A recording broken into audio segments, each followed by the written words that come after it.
the team that everybody's hitting you up about around the league, your sources are saying, what about this team? Is it the Packers and all the conversation about LaFleur? Well, certainly there's been discussion about the Packers just based upon some of the things that have been said and written, and Matt LaFleur being asked about his job status after the game on Monday night. Listen, I was there. I was at Lambeau Field. It was not a good performance, but there were so many factors that go into why Green Bay struggled beyond, hey, it's the head coach, it's the play caller's fault. They did not have Tucker Kraft, who's been their best player on their offense outside of maybe Josh Jacobs this season. He's out for the year with a torn ACL. They haven't had Jaden Reed. They didn't have Matthew Golden that night. Then Romeo Doubs gets knocked out of the game. I mean, think about this, Rich. If you're talking about why the Packers are where they are, Bo Melton, who's a wide receiver by trade, who got converted to corner in camp, which there's usually a reason you convert a guy from receiver to corner. Because he can't catch.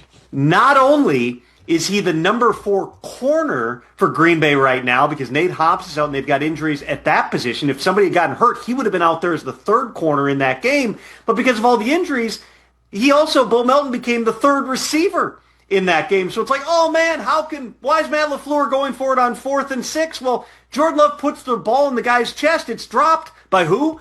Bo Melton. They got a big play later in the game. It's a shot, I think, to Christian Watson down the field. Gets called back for illegal formation. Oh, how could they take that penalty? Because it's Bo Melton, he's in illegal formation. Hadn't probably practiced that play at all because he's literally playing defense when they're in practice. These are not excuses. Listen, everybody's got injuries.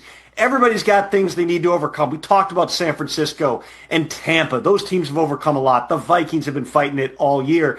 But we got to take the context into account here. There were certain things happening within that game against, by the way, a really good defense. Yeah. If the Packers defense plays the way that they did against the Eagles, they're going to be just fine in the big picture. There are fair questions about how the Packers proceed beyond this season because Matt LaFleur and Brian Gutekunst's contracts are up after 2026. Ed Palsey's a new president and CEO. He has said on the record that they weren't going to address those contracts until after this season.